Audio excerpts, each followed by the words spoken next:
What's up, guys, and welcome back to my YouTube channel. My name is Marina. I'm a food, family, and lifestyle vlogger. I live in the United Kingdom.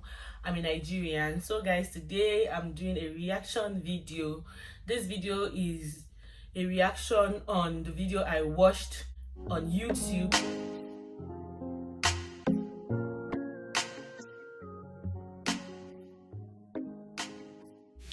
Okay, so this is a reaction video on Summer's video for some time now. I think for the past 2 weeks. Like, I watched this video where she told the truth about her marriage to a Yoruba man, and then that video she titled it "Sometimes Love is Just Not Enough." You guys, like, this her video was just filled with a lot of suspense. Like, each time she releases the part 2 or 3, I'll just be anxious waiting to hear what will happen in the part 4 or part 5. So I cannot follow she made a video from part 1 to 13. I cannot follow it from the beginning till the end.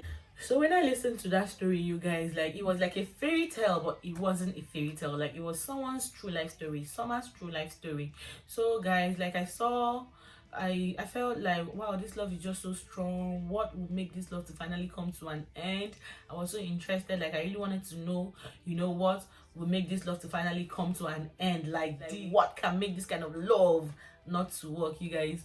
So, but at the end of the day, love wasn't just enough to make that relationship last. Love wasn't just enough. They needed their family approval, and the family was not approving. Even with 4 kids, the family still did not really want to accept her fully. They wanted her to share her husband with another woman. How many women want to share their husband with someone else? They wanted her to share, and then the husband wasn't even forthcoming. Like, he wasn't sure of what he wanted. He wanted to please his parents, and also wanted to be with his family, with his wife and kids. So at the end of the day, like, this marriage ended. I want you guys to watch that video from part 1 to 13 because it's so long I can't share it here. I'll put a link to the part 1 on my description, so you follow from there to watch till the part 13. This is a story that I don't think it is even right to miss any part, because if you miss one part, you're not really going to get the whole gist. So guys, for me, I learned so much. So guys, for my reaction is just going to be the lessons learned, the lessons I learned. I want to share the lessons I learned from her story, because every story has its lessons, and I know a lot of people have different opinions to what they learned from that story.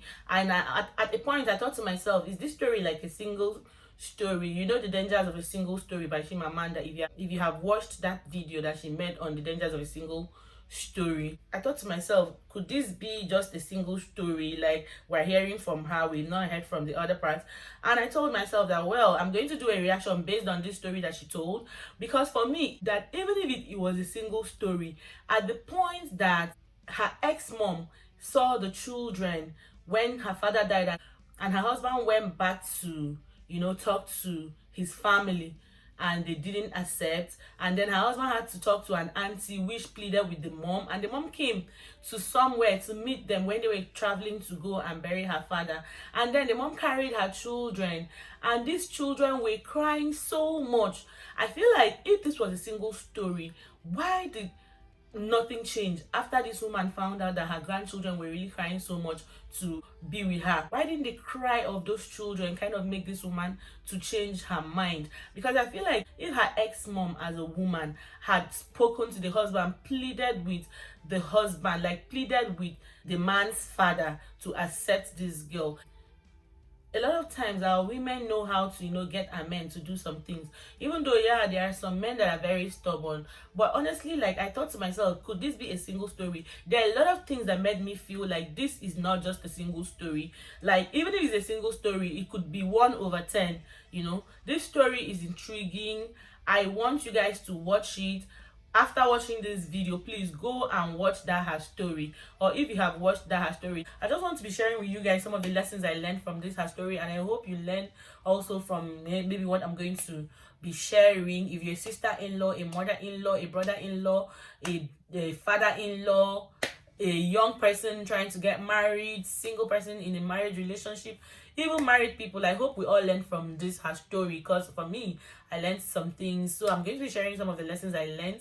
I learned that, in my own opinion, this is my opinion. Please feel free in the comment section to also share your own opinion. I am not against any tribe, I am not against any religion, I am not against any family. So the first lesson I learned is that when you're young, maybe you're in your 20s, you're in your teenage, and you want to make some life-changing decisions, especially marriage decisions, it is very important to speak to someone. Have somebody you can confide in. There are a lot of children that are not even close to their mother and father. Like, they can't discuss some serious issues with their parents, but they have aunties, uncles. Find someone, even if it's someone in church. Find someone that you can, share your problems with. Someone that is elderly, someone that can advise you, someone that is married. If you're a young girl, look for a married woman that you can share some of your issues with. That person doesn't have to be family. Look for someone you can look up to and share your problems with. But be careful when you're choosing someone to share your problems with. So I feel like if someone had, talked to someone, because she was so young when this guy came, if she had spoken to someone, an elderly person, if someone had advised her, maybe she would have had a change of thoughts about marrying that man, even though the love they had for each other was so much. Like she said, she loved like Mumu. But so my lessons learned is that when you're young, find a mentor, find someone you can talk to. It is not wrong to have a mentor. It is not wrong to have someone you look up to. It might not be your mother or your father, but find someone to share your issues with, especially when it comes to a marriage relationship issues. The second lesson I learned is that family approval is very, very important in any marriage relationship you're going into.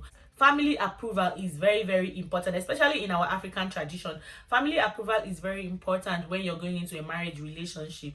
If you're single and you have someone that is very serious about getting married to you, and you get into that person's family, and maybe the mother is frowning, the father is not happy, the siblings are not just happy, and you know that this man is not that kind of person that might leave you for his family, girl, it's better you end that relationship and whatever you had. It's difficult, it's easy to say, but just find a way to see if you can leave that relationship.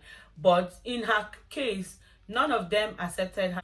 It is very important to be sure that the family accepts you, because especially in her own case, this was a Muslim family. The parents of her ex were Muslims. Only the ex was a Christian, and then she was a Christian girl. We all know how these things are in Nigeria. I don't know how it is in other African countries, but in Nigeria, we all know how difficult it is for Christians to accept a Muslim into their family, and for Muslims to accept a Christian into their family. It is not so easy. So when you're trying to get married, if you're young, you're single, and you're trying to get married, check some of those things. Love is not just enough. I just love the fact that she titled that video that sometimes love is not just enough. And the truth is that sometimes love is not just enough to get married. Family approval is very, very, very important. So I sort of feel that one of the things that made this family to disapprove so badly was the fact that she was a Christian. That's what I think, my own opinion, guys. My voice is really bad, like I have a little bit of cold,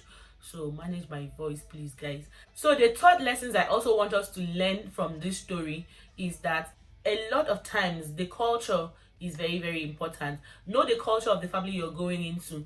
A lot of people have different cultures. Like the Yorubas have their own culture, the Igbos have their culture. She came from this culture, the Igbo culture. Everyone knows that in the Igbo culture, I'm talking about average, I'm not talking about every Igbo family, but the average Igbo family would allow their children to speak, would want to listen to their children's opinion, and then say what they think they want, and they don't impose. The average Igbo family will not impose. I'm not trying to say that there are families that does not really impose, because I know that there are some families that will say you can't marry from Imo State, you're going to marry from Anambra State. And I know there are some families that will say this is the girl that you're going to get married to, So I'm trying to talk about the average. So I feel like in the Igbo culture, average Igbo families will listen to their children, allow their children to talk, and allow their children to, say their mind. But I feel like in the average Yoruba family, it's more of, you have to respect your elders. You don't talk when your elder is talking. You don't, say what you want to. This is what we want you to do, and you have to do it. Please correct me if I'm wrong if you're a Yoruba. I've seen a Yoruba man that is married to an Igbo woman and they have lived together forever. I've seen Yoruba marry Efiks, the Calabars. I've seen Igbos marry from other tribe and they have stayed together for a long time. I've seen the Hausas marrying, you know, from other tribes, and you know, they've been together for a very long time, even though the percentage is very little. But I've seen some of these intertribal marriages work. So I feel like the major thing that played part in that marriage was it was more of the family. Another lessons I also learned, guys, is that this man was too quiet. Like, this man was too simple, too quiet, that his siblings took him for granted. His parents took him for granted. They didn't really care about his happiness. He couldn't stand up for his family. For me, I feel like once you get married, who are your family? Your family is your husband or your wife, and your kids. They are your first family before your extended family. Your immediate family is more important than your extended family. But she had done her part. Like, she was able to speak to her parents, even though her parents objected. She spoke to them. They later accepted and collected the bride price, and you know, accepted the marriage. But the man's side of the story, he couldn't handle his family. He couldn't even handle his siblings, because at the end of the day, like in that story, the siblings still did not accept her. So I saw like a very simple, very quiet man in marriage. Like, all a woman wants in marriage is security, protection, provision, stability, loyalty. But some of these things were really lacking in that marriage. I feel like if you're getting married, look for some of these things in your man. Look for a man that can, you know, really protect you. I'm not saying that everyone is supposed to have a perfect marriage or a marriage that would never break. I'm just trying to make my opinions based on this story that she told. I'm just trying to share the lessons I learned based on this story that she told. The man was just too quiet, and that was one of the reasons why this marriage finally came to an end. Like, this love story, because they had a very true love. So that was the reason why their true love story ended the way it ended. So the lessons I learned is that love is simply not enough. Like, I feel like women should work very hard. What if she didn't have a career at all? But you know, despite all the challenges that she went through, she was working hard and she was able to take care of 4 kids even without the man. So I feel like love is not enough. Love is not going to put food on our table. At a point, like she said, that the man's job, the man didn't have what to do. The man wasn't providing again, but she stood for him, she covered up for him, and nobody knew how they were managing. Assuming she wasn't hardworking, assuming she didn't do some of those things that she did, the businesses that she did, I wonder what, you know, their life would have been when the man had lost his job and was not able to get something. So it is very important to work very hard. Yeah, love is sweet, love is everything, but love is not just enough in marriage. They ignored a lot of things. Why? Because they loved so much. They were so in love. Just like he said, that when she's in love, she loves like a mumu. You know, she was so in love. She ignored so many things. She was young, and this guy had a history. If maybe she was older than that age, she would have decided not to marry someone that had a history or know how to manage it, even with the history. But she wasn't older when she made those decisions. So they were so in love that they even had to go to church to get married without any of their parents' consent. They were so in love that they made a whole lot of mistakes. Then love is not enough. There are a lot of things that is required to keep marriage. There are a whole lot of things. Love is not enough in marriage. You need family approval. You need, you know, to understand the culture. These are my opinion. My opinion is that family played a major role, and after 4 kids, the family still rejected her. So for me, I feel like it wasn't more of religion, it wasn't more of, you know, culture, it was more of the family of the guy. So it is very important to check the kind of family you're going into. At least be sure that 2 or 3 people love you before going into that family. At the end of the day, like, nobody approved of her. Nobody approved of her. The ones that tried to approve still had some reasons to disapprove. So guys, that is my take, and these are the lessons I learned from that story. And this is to Summer. Like, you're a very strong woman. I'm so happy for you, because I know you're living your best life right now, and I really like the fact that you allowed your children to still have a good relationship with their father. That's a very good one. I like the fact that you have never poisoned their heart even towards their dad. Even from the story you shared, I just see you in that story. I see the kind of woman you are in that story. I see the kind of way you expressed the love you had for this man.